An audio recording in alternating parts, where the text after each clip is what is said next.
Hello, नमस्कार। फिर से स्वागत है आप सभी का, मेरे प्यारे विद्यार्थियों का, आप ही के यूट्यूब चैनल भारतीय पाठशाला में। एक शानदार वीडियो क्लास आपके लिए फिर से लेकर आए हैं। और पूर्व में शानदार क्लास कक्षा 10 की हिंदी की, जिसमें 100% आपको रिवीजन क्लास में वे सभी प्रश्न देखने मिले थे। अर्थात कहने का तात्पर्य है कि जिस रिवीजन से हमने अच्छे अंक हासिल किए। रिवीजन क्या होता है? रिवीजन होता है हमारे द्वारा जो तैयारी की गई है उसका आकलन करना, उसे परखना, उसे जांचना कि वास्तव में हमें कहाँ पर कमी रह गई है, हमें क्या पढ़ना है, हमें क्या तैयारी करनी है। और हमारे द्वारा जो संपूर्ण पुस्तक है वो छोड़ो, अगर हम रिवीजन क्लास में अगर महत्वपूर्ण तथ्यों को भी ध्यान में रखकर और एग्जाम प्रेशर को हटाकर ध्यानपूर्वक रिवीजन करें तो हमारा समाधान आसानी से हो सकता है। इसी बात को लेकर हमारे द्वारा जो ये रिवीजन क्लास है वो आपके लिए महत्वपूर्ण क्लास है।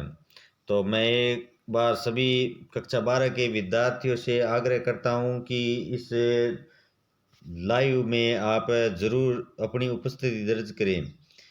पिछली कक्षाएं भी अनेक विद्यार्थियों ने देखी, लेकिन मैं उनसे फिर से यही आग्रह करना चाहता हूं कि अपनी उपस्थिति तो दर्ज करें, ताकि हमें पता चले कि हमारे द्वारा जो प्रयास किया जा रहा है वो आपको बेहतर लग रहा है या नहीं। देखते तो बहुत हो आप, लेकिन ऑनलाइन उपस्थिति भी है वो कमेंट के दौरान ज़रूर दर्ज करें। आज हम शुरुआत करते हैं कक्षा 12 राजस्थान आरबीसी बोर्ड की जो अनिवार्य हिंदी है उससे संबंधित महत्वपूर्ण क्लास है। एक बार आप ज़रूर देख लेना इस क्लास को, और देखने के बाद आप ज़रूर कमेंट करना कि आपको ये क्लास कैसी लगी। और ये क्लास संपूर्ण रिवीजन इसलिए बोला है कि इसमें जो भी पद्य भाग से जो कवि है उनके जीवन परिचय के बारे में, और यहीं से वन लाइनर जो छोटे प्रश्न बनते हैं ऑब्जेक्टिव क्वेश्चन, वो इम्पोर्टेंट क्वेश्चन आपके यहीं से आते हैं, अर्थात कवि परिचय से और पाठ परिचय से। और पाठ परिचय से ही प्रश्न कवि परिचय से बड़ा प्रश्न पूछ लिया जाता है, और पाठ परिचय से ही छोटे वाले ऑब्जेक्टिव क्वेश्चन है वो आपसे पूछ लिए जाते हैं। और जो एक प्रश्न भी पूछा जाएगा, अगर जैसे किसी कविता का मूल प्रतिपाद्य क्या है, उद्देश्य क्या है, वो स्पष्ट कीजिए, तो ऐसे प्रश्न भी आपको यहाँ पर देखने मिलेंगे। कुल मिलाकर आपके लिए एक शानदार क्लास है, आप ज़रूर इसे देखें, इससे वंचित न रहें। और जो भी विद्यार्थी देखने वाले हैं उनको भी आप आगे ज़्यादा से ज़्यादा शेयर कीजिए, ताकि कोई भी बच्चा अगर जीरो लेवल से शुरुआत कर रहा है तो भी वो इस क्लास को एक बार देख कर, और जो बेहतरीन आज के समय में जो मोस्ट के चक्कर में रहकर विद्यार्थी है वो अनभिज्ञ रह जाता है, अर्थात वास्तविक चीज़ों से हट जाता है और मोस्ट के चक्कर में हमेशा पढ़कर अच्छे परसेंटेज में रह जाता है। इसलिए मैं आपसे ये कहना चाहता हूँ कि एक बार आप ज़रूर देखें, देखने के बाद ज़रूर कमेंट करें। तो चलो हम शुरुआत करते हैं। आरोह भाग काव्य खंड अर्थात पद्य भाग, ये कहाँ से लिया गया है? पद्य भाग से।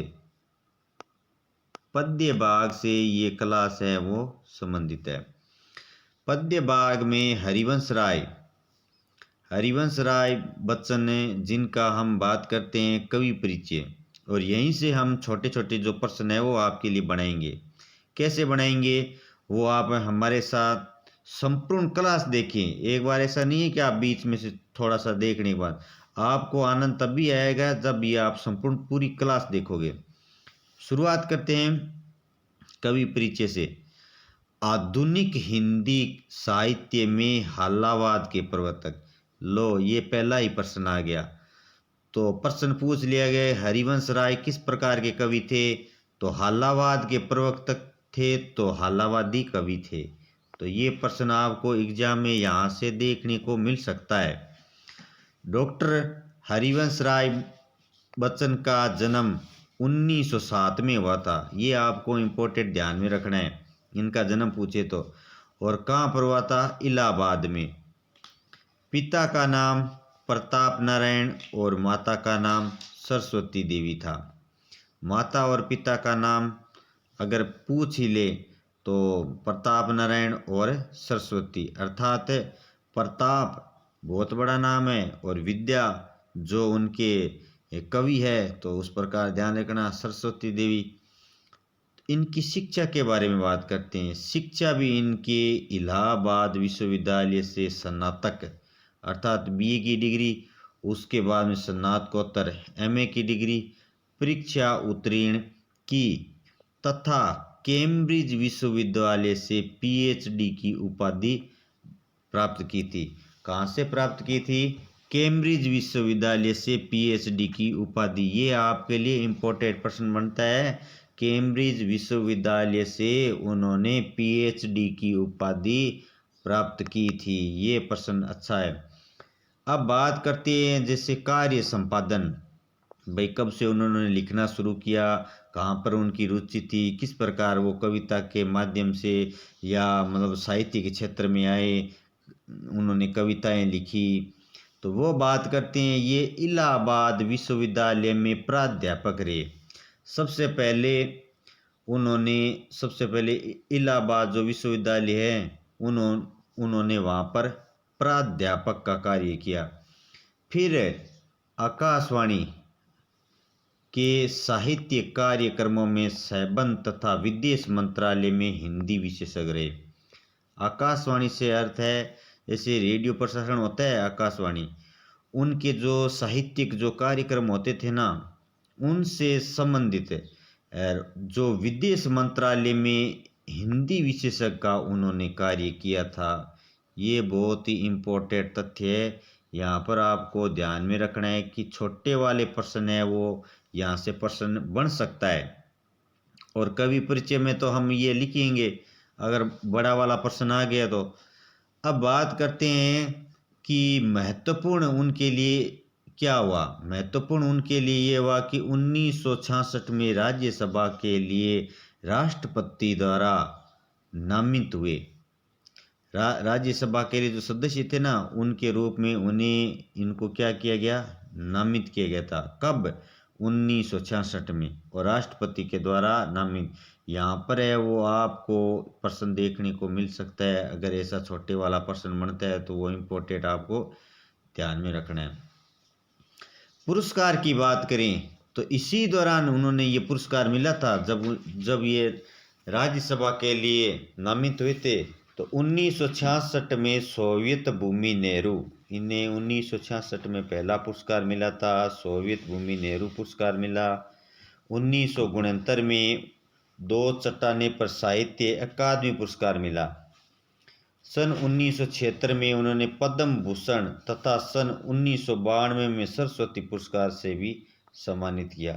तो इनके महत्वपूर्ण ये क्या है, पुरस्कार है जिनकी हम चर्चा कर चुके हैं। कौन कौन से पुरस्कार हैं, वो कौन कौन से और कब उन्हें मिले, ये भी आपको इनके बारे में बता दिया गया है। जैसे सरस्वती पुरस्कार है वो कब मिला था उनको, वो 1992 में।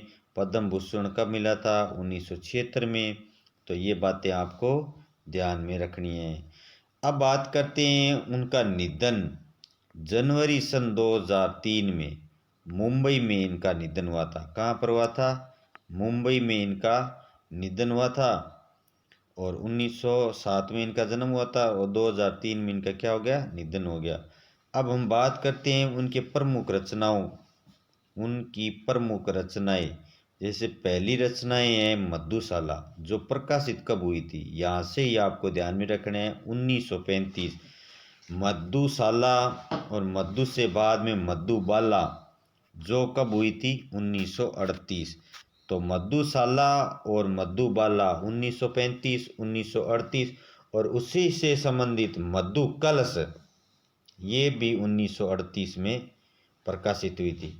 इनकी प्रमुख रचनाएं। अब हम बात करते हैं और भी है, निशा निमंत्रण भी है, आकुल अंतर है, एकांत संगीत है, मिलन यामिनी है, सतरंगणी है, आरती अंगारे, आरती और अंगारे, नए पुराने झरोखे, टूटी फूटी कड़ियाँ आदि भी क्या है इनकी महत्वपूर्ण संग्रह। मतलब कृत्य हैं। अब हम बात करते हैं इनके काव्य संग्रह की। काव्य संग्रह क्या भूलूं क्या याद करूं, नीड़ का निर्माण फिर, अर्थात नीड़ का निर्माण फिर से, बसेरे से दूर, 10 द्वार से सोपान तक, आत्मकथा 4 खंड, ये इनका क्या था, आत्मकथा का 4 खंड था, तथा प्रवास की डायरी आदि, ये इनके क्या थे, आत्मकथा के 4 खंड। बच्चन जी के समस्त वाडम्बे को बच्चन ग्रंथावली के नाम से जाना जाता है। तो इनका समस्त जो ग्रंथावली थी, इनको किस नाम से जाना गया है, बच्चन ग्रंथावली। और ये 10 खंडों में प्रकाशित है। यहाँ से प्रश्न आपको देखने को मिल सकता है कि 10 खंडों में इनकी ग्रंथावली है वो प्रकाशित है, यानी इनका संकलन यहाँ पर किया गया है। तो आगे हम इनके बारे में बात करते हैं इस पाठ के द्वारा। इस पाठ में उन्होंने मूल बातें क्या कही है। तो इस पाठ में जो कविता है उस कविता का परिचय प्रस्तुत पाठ में हरिवंश राय बच्चन द्वारा रचित आत्म परिचय से ही अर्थ यहाँ पर स्पष्ट हो रहा है कि उन्होंने अपना आप का परिचय दिया है, किस प्रकार दिया है और ये कहाँ से है। तो ये निशा निमंत्रण काव्य संग्रह का एक गीत संकलित है। अब आपसे ये प्रश्न परीक्षा में पूछा जा सकता है कि आत्म परिचय कविता है वो किस काव्य संग्रह से ली गई है। तो ये प्रश्न है यहाँ पर है कि निशा निमंत्रण से ली गई है। ये इम्पोर्टेंट प्रश्न आपके परीक्षा के लिए है, तो इसका आपको थोड़ा ध्यान में रखना है। इस गीत में प्रतिपादित किया गया है कि अपने को जानना दुनिया को जानने से अधिक कठिन है। कवि ये बात कहना चाहता है कि समय को जानना सबसे बड़ा कठिन है, जैसे दुनिया को जानना, उससे जानने से पहले अपने आप को जानना बहुत बड़ा कठिन है। कहने का तात्पर्य है कि अपने आप को मनुष्य को जानना चाहिए, इसलिए उन्होंने आत्म परिचय के माध्यम से ये बात कही है।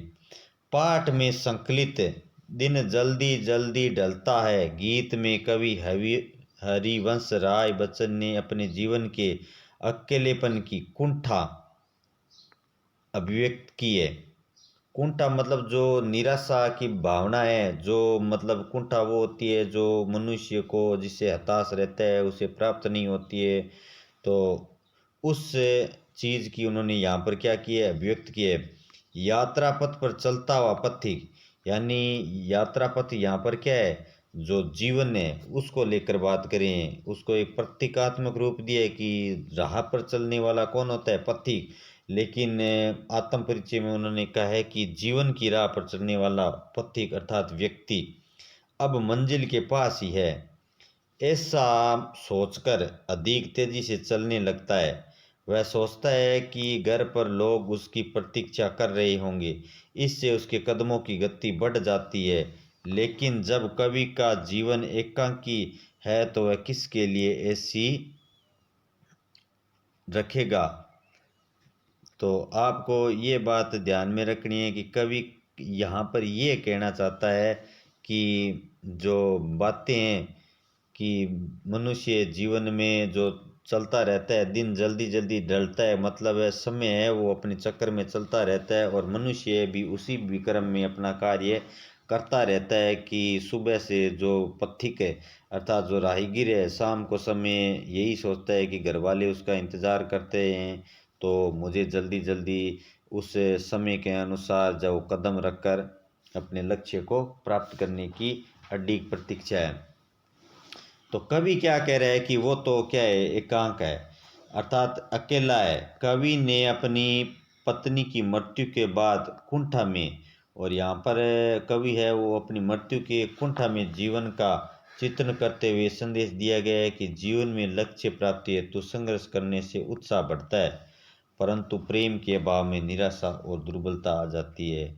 किस प्रकार, कहने का तात्पर्य ये सीधा सा है कि जीवन में व्यक्ति को संघर्ष करते रहना चाहिए, लेकिन वो दुर्बलताओं का शिकार कब होता है, जब उसमें निराशा हो और प्रेम का अभाव हो।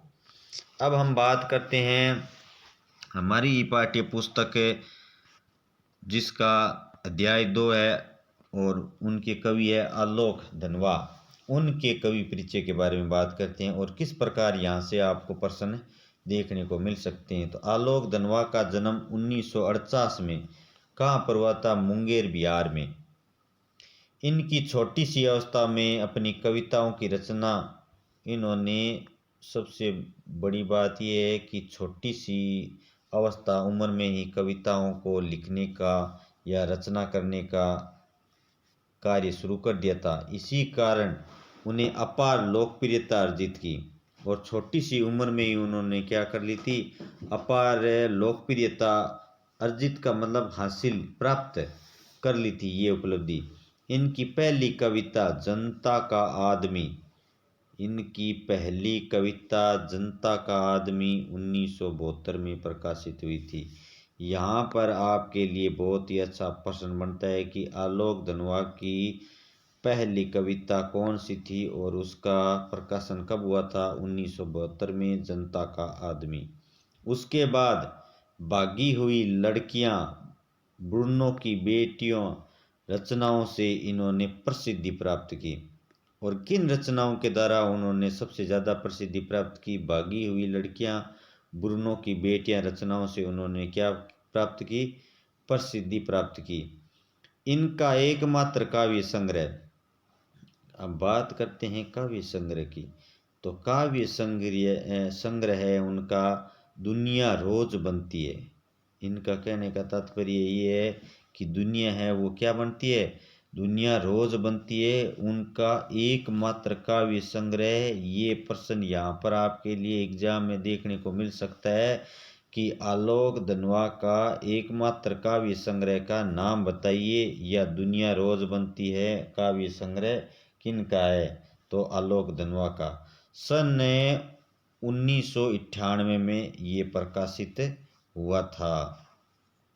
आपको ये इतना ध्यान में रखना है। आइए अब हम बात करते हैं इनके पुरस्कारों की। इन्हें राहुल सम्मान और बिहार राष्ट्र भाषा परिषद का साहित्य सम्मान इन्हें प्राप्त मिला था।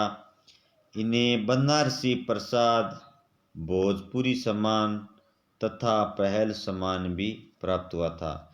इनके सम्मान की बात करें तो इनके सम्मान में इन्हें कौन कौन से पुरस्कार मिले थे?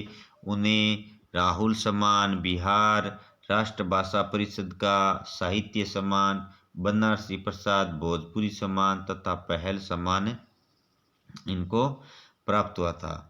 अब हम बात करते हैं इनकी कविता, जो इस पाठ में संकलित कविता, उसका हम परिचय जान लेते हैं कि इस कविता के माध्यम से कवि क्या कहना चाहता है और इस कविता का मूल उद्देश्य क्या है। पाठ्य पुस्तक में आलोक धनवा की पतंग कविता समाविष्ट है। तो कौन सी कविता समाविष्ट है पाठ्य पुस्तक में? पतंग। और पतंग कविता किन की है ये भी प्रश्न पूछ लिया जाए तो आलोक धनवा की। यहाँ से छोटे छोटे जो फैक्ट दिखाई दे रहे हैं आपको, प्रश्न यहीं से आएंगे, जरूर आप देख लेना परीक्षा में। पतंग एक लंबी कविता है, ये पूछ ले कि पतंग किस प्रकार की कविता है। पतंग एक लंबी कविता है, लेकिन हमारे पाठ्य पुस्तक में इस कविता का एक ही खंड संकलित है और वो कौन सा? तीसरा है। तो तीसरे भाग को यहाँ संकलित किया गया है। कौन से भाग को? तीसरे भाग को यहाँ पर इसके संकलित किया गया है। इस कविता में शरद ऋतु की चमक है, इस कविता में शरद ऋतु की चमक है और बाल सुलभ इच्छाओं, इसमें आपको मुख्यतः यही बात ध्यान में रखनी है कि इस कविता में जो शरद ऋतु होती है, शरद ऋतु की क्या है? चमक है। और बाल सुलभ इच्छाओं और उमंगों का यहाँ पर क्या किया गया है? बाल सुलभ इच्छाओं और उमंगों का यहाँ पर क्या किया गया है? सुंदर चित्रण किया गया है।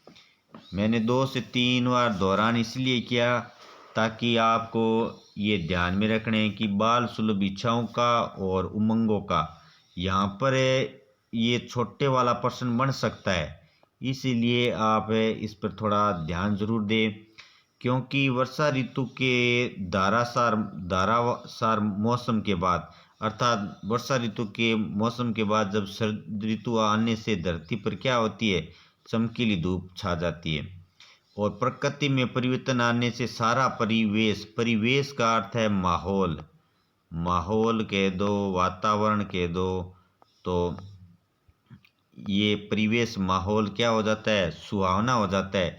ऐसे मनोरम परिवेश में बच्चे पतंग उड़ाने लगते हैं। तो बच्चे पतंग कब उड़ाने लगते हैं, यहाँ पर ये आपके लिए एक अच्छा प्रश्न है। तो बच्चे पतंग कब उड़ाते हैं, इस वर्षा ऋतु के बाद में।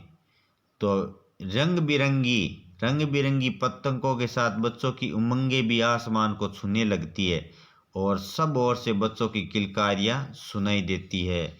ये आपको ध्यान में रखना है। यहाँ पर कविता में पतंग उड़ाने को लेकर कवि ने अनेक बिंब, अब आप ध्यान रखना कि यहाँ पर अनेक बिंब है ना जो इस कविता में प्रस्तुत किए। जैसे बच्चे छत पर दौड़ते हैं, रंग बिरंगी पतंगे तितलियों की तरह उड़ती है। अब पतंगे किन की तरह उड़ती हैं, तितलियों की तरह। बच्चों की भागदौड़ से दिशाएं मानो मृदंग, मृदंग का मतलब ढोल नगाड़े की तरह बजने लगती है, अर्थात उनकी जो आवाजें आती हैं बच्चों की दौड़ने की, तो दिशाएं भी ऐसे लग रही है जैसे मृदंग है वो बजा रही है, अर्थात ढोल नगाड़े। बच्चे गिरते हैं, फिर से संभलते हैं, मानो पतंगों की ऊंचाइयां उन्हें गिरने से रोक लेती है।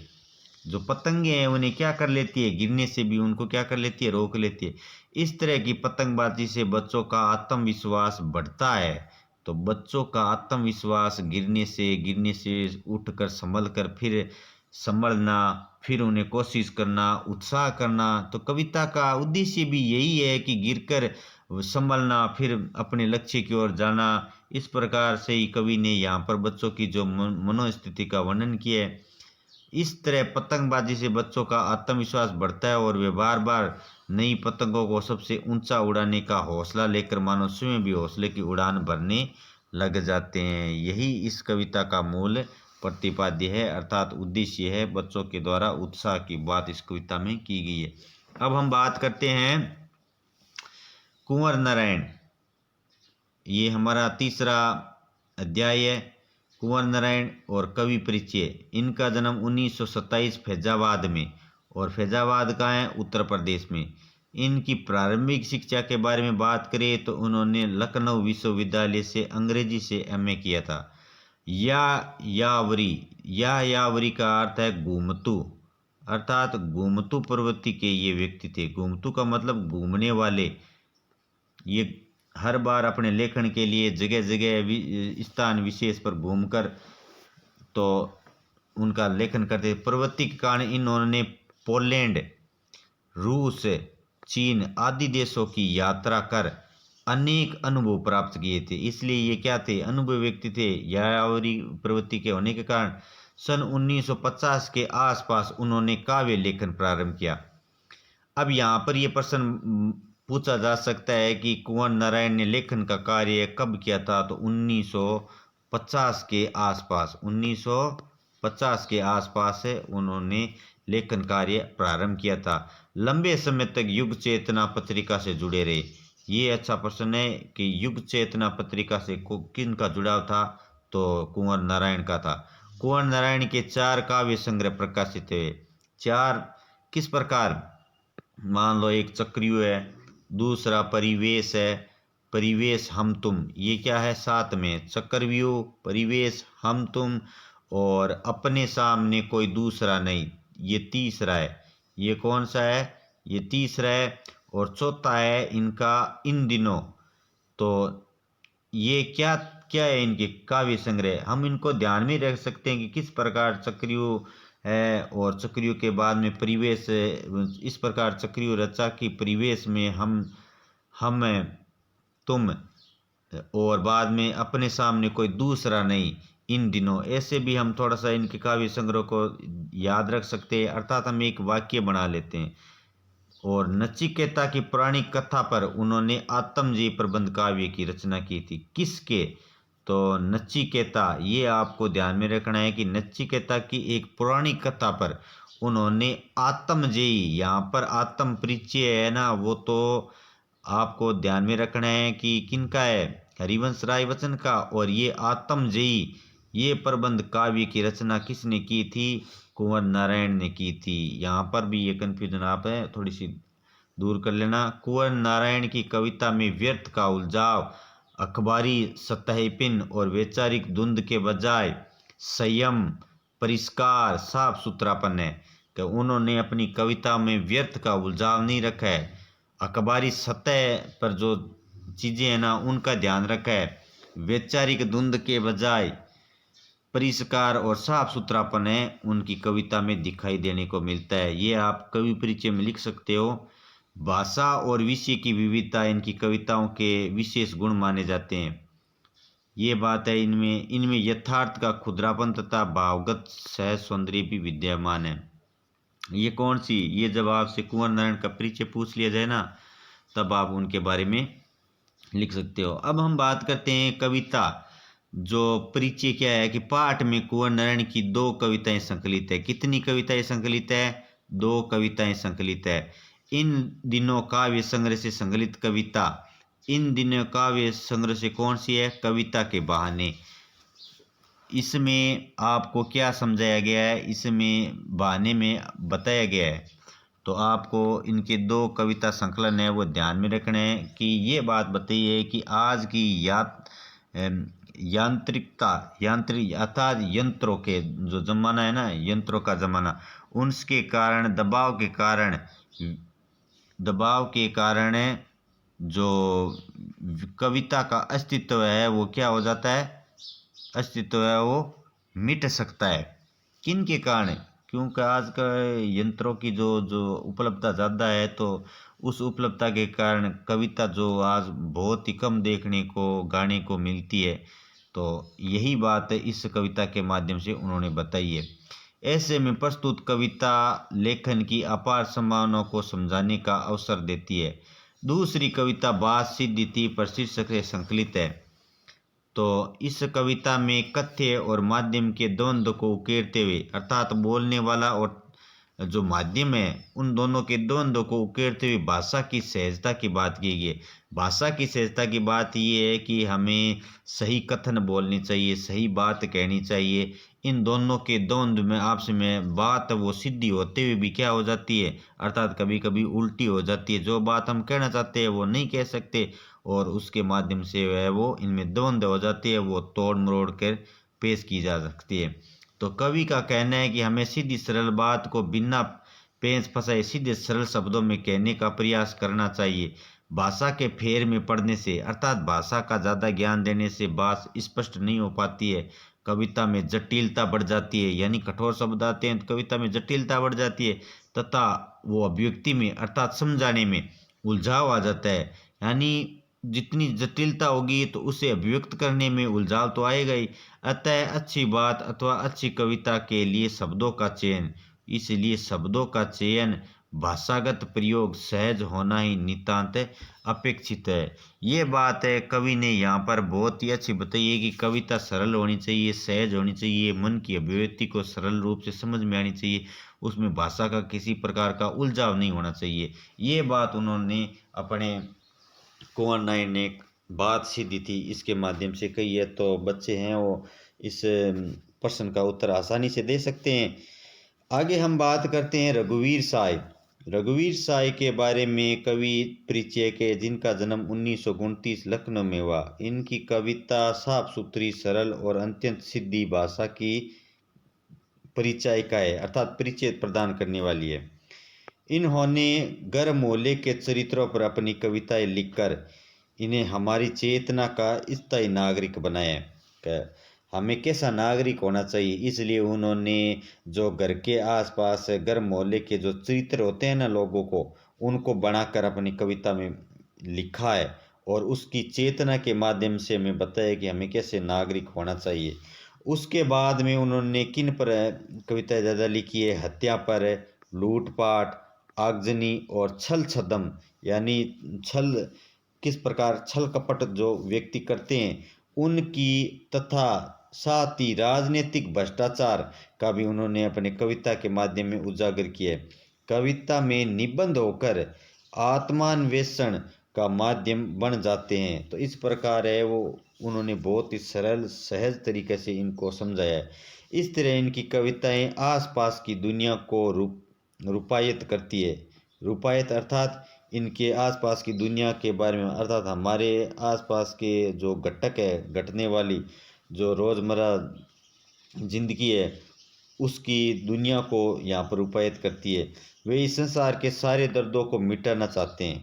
कवि का उद्देश्य है कि संसार में जो सारे दर्द है उनको वो क्या करना चाहते हैं, मिटाना चाहते हैं। नवी कविता के प्रखर कवि माने जाते हैं। मुख्यतः बात यह है कि ये नवी कविता के प्रखर कवि माने जाते हैं।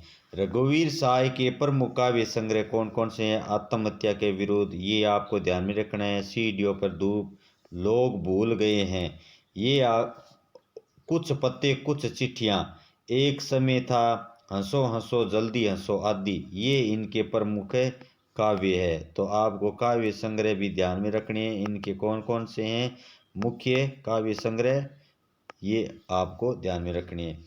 ये ऑल इंडिया रेडियो के हिंदी समाचार विभाग तथा कल्पना, नव भारत टाइम्स एवं दिनमान पत्रिकाओं से भी संबंध रहे। इन्होंने ऑल इंडिया अर्थात आकाशवाणी में भी उन्होंने क्या किया था, कार्य किया था, और दिनमान पत्रिकाओं से भी उनका क्या संबंध रहा है। इन्होंने कहानियाँ भी लिखी। अब हम बात करते हैं पुरस्कार। लोग भूल गए कृति पर उन्हें साहित्य अकादमी पुरस्कार प्राप्त किया था। तो लोग भूल गए कृति पर उन्होंने साहित्य अकादमी पुरस्कार मिला था। ये प्रश्न आपसे यहाँ से पूछा जा सकता है। अब हम बात करते हैं कविता परिचय का। पाठ्यक्रम में रघुवीर साय की कैमरे में बंद अपाइज, यहाँ से ही पता चलता है कि कैमरे में बंद अपाइज जो कविता है उसका मूल प्रतिपाद्य ये है कि एक अपाइज को कैमरे के सामने अपने चैनल की प्रतिष्ठा बढ़ाने के लिए वो किस प्रकार उसे सवाल करते हैं। तो कविता में लोग भूल गए, ये कहाँ से लिए गए है? ये कैमरे में बंद अपाइज है वो लोग भूल गए काव्य संग्रह से ली गई है। ये ध्यान में रखना है। यहाँ से आपको प्रश्न देखने को मिल सकता है परीक्षा में कि कैमरे में बंद अपाइज कविता कहाँ से लिया गया है संकलन, तो लोग भूल गए से हैं। इसमें शारीरिक चुनौती को झेलते व्यक्ति से टेलीविजन कैमरे के सामने किस तरह के सवाल पूछे जाएं। एक व्यक्ति है वो पहले से ही शारीरिक जो चुनौती यानी असक्षम है उसको झेलते हुए कैमरे के सामने आता है। फिर कार्यक्रम को सफल बनाने के लिए मीडिया वाले क्या करते हैं, उससे कैसी भंगिमा की अपेक्षा की जाएगी, इनका सपाट तरीके से बयान करते हुए एक तरह से पीड़ा के साथ दृश्य संचार, अर्थात उसको पीड़ित को दिखाना होता है कि किस प्रकार ऐसे सवाल पूछे जाएं कि वो पीड़ित व्यक्ति और अधिक पीड़ित हो जाए और हमारे इलेक्ट्रॉनिक मीडिया वाले हैं वो उसका इसका प्रचार प्रसार कर सके। दृश्य संचार आंखों देखा संबंध को निरूपित किया गया है।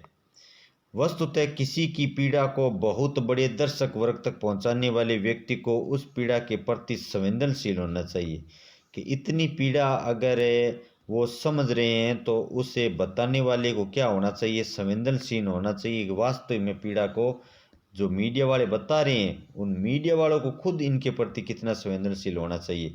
परंतु दूरदर्शन कर्मी वैसी संवेदनशीलता नहीं रखते हैं। वो तो अपनी स्वार्थ क्या है, अपने प्रचार करना चाहते हैं। वे तो उस व्यक्ति के प्रति कठोरता का व्यवहार करते हैं। किसका व्यवहार करते हैं? वो कठोरता का व्यवहार करते हैं तथा अपने कारोबारी स्वार्थ को ऊपर रखकर कार्यक्रम को आकर्षक एवं बिकाऊ बनाने का प्रयास करते रहते हैं। दूरदर्शन के सामने आकर जो व्यक्ति अपना दुख दर्द और यातना वेदना को बेचना चाहता है वह ऐसा अपाइज बताया गया है जो लोगों की करुणा का पात्र बनता है। प्रस्तुत कविता में मीडिया माध्यम की ऐसी व्यावसायिकता एवं संवेदनहीनता पर अपेक्षित है। मूल प्रतिपाद्य कविता का यही है कि इसके माध्यम मीडिया की जो संवेदनशीलता है ना उस पर करारा व्यंग्य किया गया है। आपको इस कविता के माध्यम से यही ध्यान रखना है। आगे हम बात करते हैं शमशेर बहादुर सिंह, इनका जीवन परिचय और कवि परिचय। शमशेर बहादुर सिंह का जन्म 1911 में देहरादून में हुआ था। कहाँ हुआ था? देहरादून में हुआ था। इनकी प्रारंभिक शिक्षा भी कहाँ पर हुई थी? देहरादून में हुई थी। इलाहाबाद से उन्होंने बीए किया था। बीए अर्थात स्नातक की उपाधि प्राप्त की थी। ये जुड़ाव इनका कहाँ पर रहा था? रूपा पत्रिका में। ये प्रश्न आपके लिए परीक्षा में देखने को मिल सकता है कि रूपा पत्रिका से संबंध किन कवि का था। तो रूपा पत्रिका के ये सहायक संपादक रहे हैं। कौन? शमशेर बहादुर सिंह। ठीक है। तत्पश्चात उन्होंने कहानी, नई कहानी, कम्यून, माया, नया पथ आदि अनेक पत्रिकाओं के संपादन में सहयोग किया था। तो आपको ध्यान में रखना है रूपाब का। दिल्ली विश्वविद्यालय में यूजीसी की योजना के अंतर्गत उर्दू हिंदी कोर्स का संपादन किया। तो ये भी एक अच्छा प्रश्न बन सकता है आपको कि उर्दू हिंदी कोर्स की स्थापना का संपादन किसने किया था दिल्ली में? तो शमशेर बहादुर सिंह ने किया था। उन्होंने सन 1932-33 में लिखना प्रारंभ किया था। 1932 और 33, इनका जन्म 1911 में हुआ था। 1932-33 में लिखना उन्होंने क्या किया था? प्रारंभ किया था। इनकी प्रारंभिक रचनाएं सरस्वती एवं रूपा में प्रकाशित हुई। रूपाव से ये जुड़े हुए थे और प्रारंभिक रचनाएं हैं वो प्रकाशित किस में हुई? सरस्वती में और रूपा में प्रकाशित हुई थी। सन 1993 में इनका दिल्ली में निधन हो गया था। कहाँ पर हो गया था? दिल्ली में। शमशेर बहादुर सिंह पर मार्क्सवादी और प्रयोगवादी दोनों प्रभाव देखने। यहाँ से अच्छा प्रश्न बन सकता है कि दोनों प्रकार के प्रभाव कौन से कवि पर देखने को मिलते थे, अर्थात मार्क्सवादी और प्रयोग दोनों प्रभाव है वो शमशेर बहादुर सिंह पर देखने को मिलते थे। यहाँ से प्रश्न बनने की संभावना है। उनके द्वारा प्रकाशित रचनाएं, कुछ कविताएं, कुछ और कविताएं। तो ऐसे आप याद रख सकते हो कि शमशेर बहादुर सिंह की कुछ कविताएं, कुछ और कविताएं। चुका भी नहीं हूँ मैं, इतने पास अपने, बात बोलेगी, काल तुझसे है होड़ मेरी। ये भी बहुत अच्छी कविताएं हैं इनकी। काल, काल से वो क्या करें, तुझसे होड़ है मेरी आदि, ये इनकी प्रमुख प्रसिद्ध रचनाएं हैं। अब हम बात करते हैं इनके पुरस्कार की। पुरस्कार की बात करें तो साहित्य अकादमी पुरस्कार, तुलसी पुरस्कार, कबीर सम्मान आदि पुरस्कारों से भी इन्हें क्या किया गया है? सम्मानित किया गया है। तो ये मुख्यतः बात है आपको ध्यान में रखने से। अब हम बात करते हैं कि इस पाठ में संकलित कविता और उसका उद्देश्य और कवि क्या कहना चाहता है। तो शमशेर की उत्सा कविता समाविष्ट है। कौन सी कविता? ये यहाँ पर ध्यान में रखना है कि उत्सा कविता के कवि कौन हैं। तो उत्सा कविता के कवि है शमशेर बहादुर। तो आपको ये ध्यान यहाँ पर रखना है। इस कविता में सूर्योदय से कुछ क्षण पहले, और इसमें किस चीज़ की बात बताइए कि सूर्य उदय होता है ना, उस सूर्य उदय से पहले जो प्राकृतिक जो सौंदर्य है, परिवेश अर्थात जो वातावरण है, उसका शब्द चित्र प्रस्तुत किया गया है। उसको किस प्रकार एक शब्द के माध्यम से चित्र प्रस्तुत करके प्रस्तुत किया गया है, ये बात है आपको मुख्यतः ध्यान में रखनी है कि सूर्य के उगने से पहले जो प्राकृतिक वातावरण होता है वो सौंदर्य से भरा हुआ किसका है। तो इसमें कवि ने ये बिंब, बिंब अर्थात कोई चीज़ का माध्यम रखना, अनेक चीज़ों से उसका प्रतीकात्मक रूप लेना, वही क्या कहलाता है? बिंब कहलाता है। बिंबों के माध्यम से प्रकृति की गति को शब्दों में बांधने का अनोखा प्रयास किए। भोर होने से पहले आकाश का रंग बदलने लगता है, अर्थात भोर होने से आकाश का रंग बदलने लगता है, उसमें नमी, नमी आती है। वो नमी किस प्रकार आती है कि जैसे एक राख का लिपा हुआ चूल्हा होता है ना, उस पर, उसमें नमी एक लिपे हुए चौके की तरह साकार हो जाती है। जिस प्रकार सुबह के समय जो चूल्हा होता है राख का, उसको लीपने से जो नमी होती है ना, उसी समय सूर्योदय पर सूर्य उदय होने के कारण वो नमी छाई जाती है। कुछ देर बाद अब सूर्य की लालिमा फैलने लगती है, जिससे आकाश से धरती तक का परिवेश अर्थात माहौल परिवर्तित अथवा बदलाव रूप लेने लगता है होने लगता है। फिर सूर्योदय होने से उस का सारा सौंदर्य तिरोहित हो जाता है अर्थात नष्ट हो जाता है। जो सौंदर्य सूर्य उदय होने से पहले था वो सौंदर्य हट जाता है। और उसको प्रतीकात्मक रूप किससे लिया गया है कि जिस प्रकार एक चूल्हा होता है ना, उसको लीपने से जो नमी होती है, जो लाल खड़िया लीप दी गई है, जैसे कोई काले रंग की स्लेट है और उस पर चौक लाल खड़िया जिसे चौक कहते हैं उसको लगाने से उस प्रकार कई प्रकार बिंबों से वहाँ पर इसको उल्लेखित किया गया है।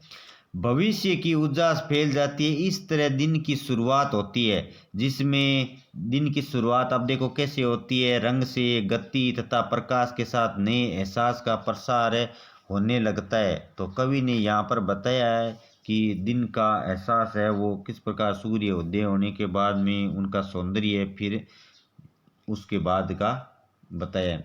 अब हम बात करते हैं पाठ नंबर 6, जो कौन सा है आपका सूर्यकांत त्रिपाठी निराला का। कवि परिचय की बात करते हैं।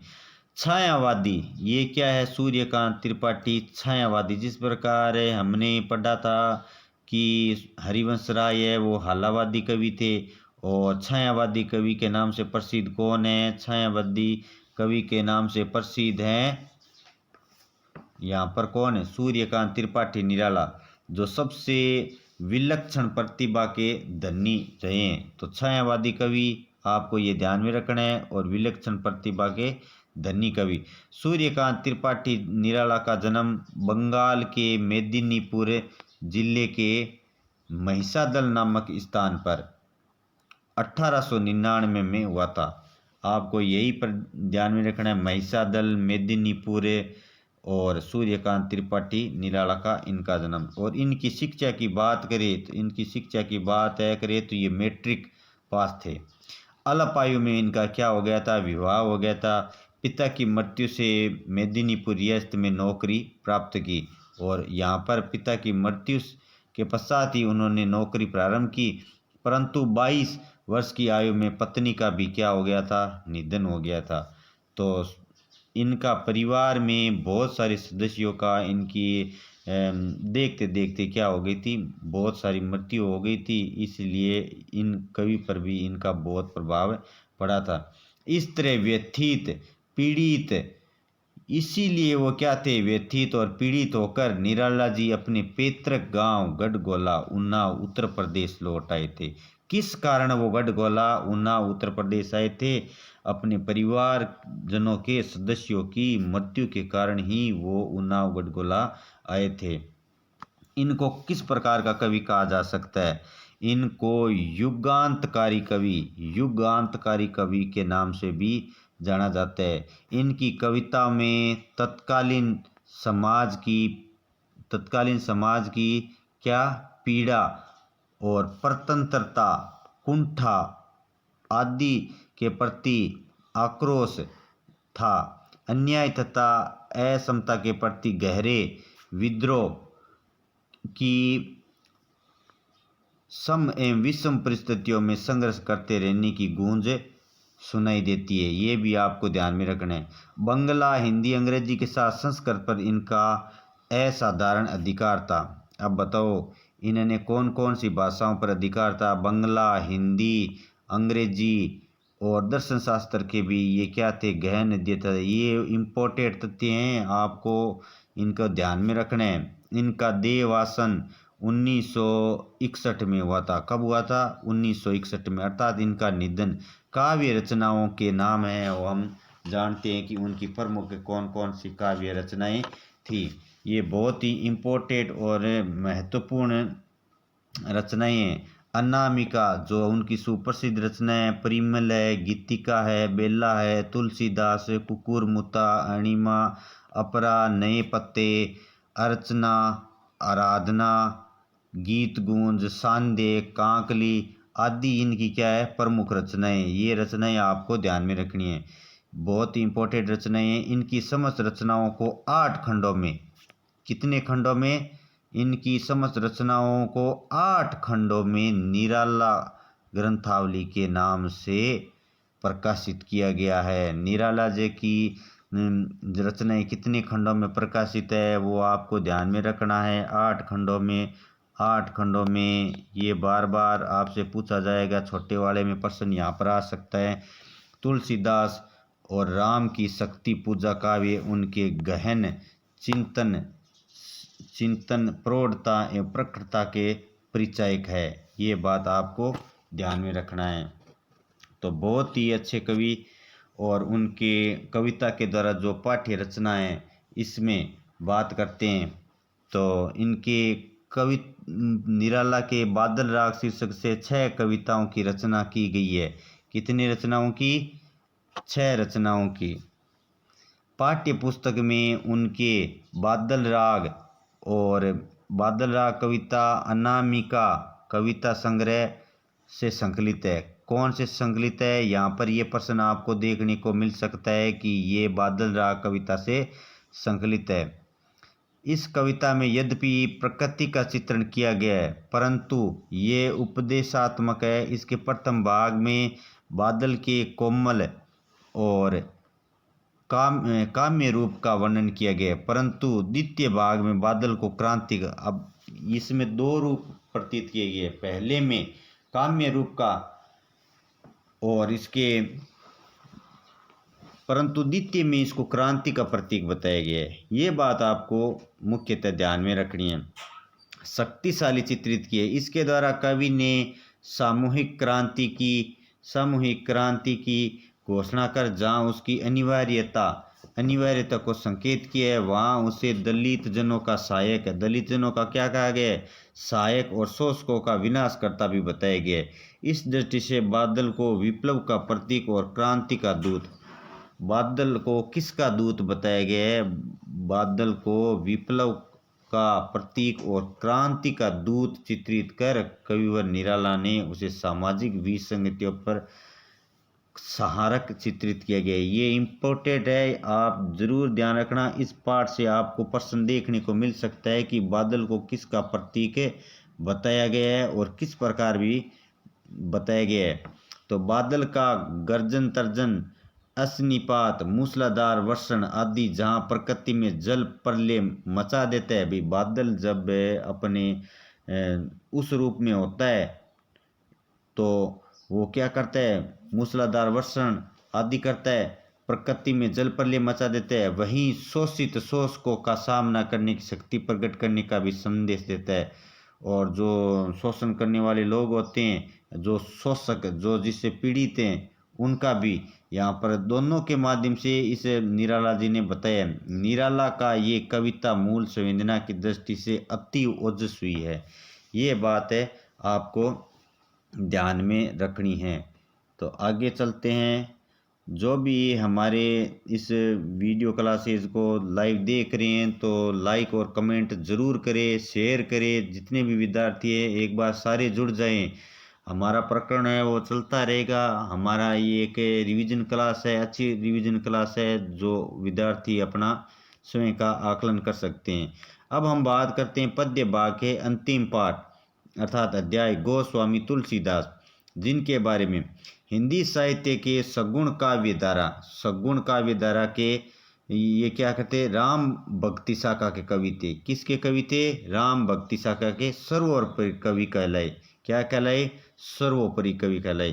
गोस्वामी तुलसीदास जी का जन्म बांदा के उत्तर प्रदेश जिले के राजापुर गांव में 1532 में लगभग इनका जन्म हुआ था। पिता का नाम बात करते हैं तो आत्माराम दुबे, माता का नाम हुलसी देवी, और इनकी पत्नी का नाम क्या था? रत्नावली था। ये भी आपको ध्यान में रखना है। और गुरु का नाम नरहरिदास था। ये भी इम्पोर्टेंट तथ्य हैं, वो आपको क्या करने हैं? ध्यान में रखने हैं।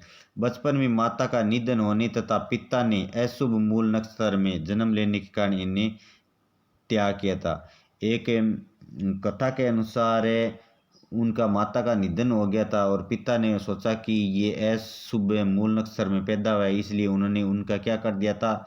त्याग कर दिया था, समुद्र में उनको बहा दिया था। तो उन्होंने उनकी जो अब पालन पोषण है वो किन्ने किया, तो गुरु बाबा नरहरि दास ने इनका क्या किया था, पालन पोषण किया था। तो पालन पोषण की बात करें तो इनके गुरु है वो नरहरि दास ने इनका पालन पोषण किया था और शिक्षा दीक्षा इनकी क्या थी, प्रदान की थी। तो बाबा नरहरि दास ने इनका लालन पालन पोषण किया। वयस्क होने पर अर्थात वयस्क जब ये बड़े हो गए अर्थात अपने अधिकार स्वयं सुनने वाले हो गए, तो उन्होंने काशी में शेष सनातन पाठशाला में अध्ययन कर गृहस्थ जीवन में प्रवेश किया। तो गृहस्थ जीवन की उन्होंने बाद में क्या की थी, शुरुआत की। पत्नी के प्रति अत्यधिक आसक्त अर्थात लगाव रहने के कारण एक बार ये उसके मायके जाने पर उसके पीछे वहीं चले गए। इनका अपने पत्नी के प्रति बहुत ही ज़्यादा आसक्त है, लगाव था, इसलिए जब एक बार उनकी पत्नी मायके चली गई तो वे उनके पीछे ही कथन है कि आंधी तूफान जितने भी थे वो उसी में भी चल दिए। तब पत्नी ने उनको देखकर ऐसी मार्मिक फटकार लगाई जिससे उनका पत्नी प्रेम ईश्वरीय प्रेम में बदल गया। अर्थात पत्नी के द्वारा उनको भगवान के प्रति समर्पित होना पड़ा, तो ऐसा माना जाता है। उसके बाद में उन्होंने ईश्वरीय प्रेम में अपना संपूर्ण जीवन है वो समर्पित कर दिया और ये महान भक्त एवं महाकवि बनकर उभरे। तत्पश्चात उन्होंने चित्रकूट, अयोध्या एवं काशी में रहकर भक्ति साधना कर अनेक काव्यों की रचना की थी। निधन की बात करें, काशी में 1623 विक्रम संवत 1680 में श्रावण शुक्ला सप्तमी के दिन हुआ था इनका निधन। गोस्वामी तुलसीदास जी के उन्होंने अनेक ग्रंथों की रचना की थी, बहुत सारे ग्रंथों की रचना की थी। बात हम करते हैं उनके प्रमुख ग्रंथों की। कौन कौन से, उनके प्रमुख ग्रंथों की। उन्होंने बहुत सारे ग्रंथों की रचना की थी। रामचरितमानस है वो उनमें सबसे प्रमुख है। क्या है, सबसे प्रमुख है। और ये कौन सी भाषा में है, अवधी भाषा में है। तो ये आपको भी ध्यान में रखना है। कवितावली, गीतावली, दोहावली, ये तीनों किस्में हैं। कवितावली, गीतावली और दोहावली ये ब्रिज भाषा में है। कौन से भाषा में, ब्रिज भाषा में है। और रामचरितमानस है वो अवधी भाषा में। इनके अलावा विनय पत्रिका, कृष्ण गीतावली, पार्वती मंगल, जानकी मंगल और रामलला नैच्छू भी इनकी क्या है, प्रमुख रचनाएं। तो रामचरितमानस हिंदी साहित्य का सर्वोत्कृष्ट महाकाव्य माना जाता है। रामचरितमानस है वो हिंदी का सर्वोच्च महाकाव्य है वो माना जाता है। कविता परिचय, पाठ्य पुस्तक में कवितावली से, अब ये कवितावली से लिया गया है, आप रामचरितमानस से मत कर देना। ये जो है ना यहाँ से लिया गया है कवितावली से।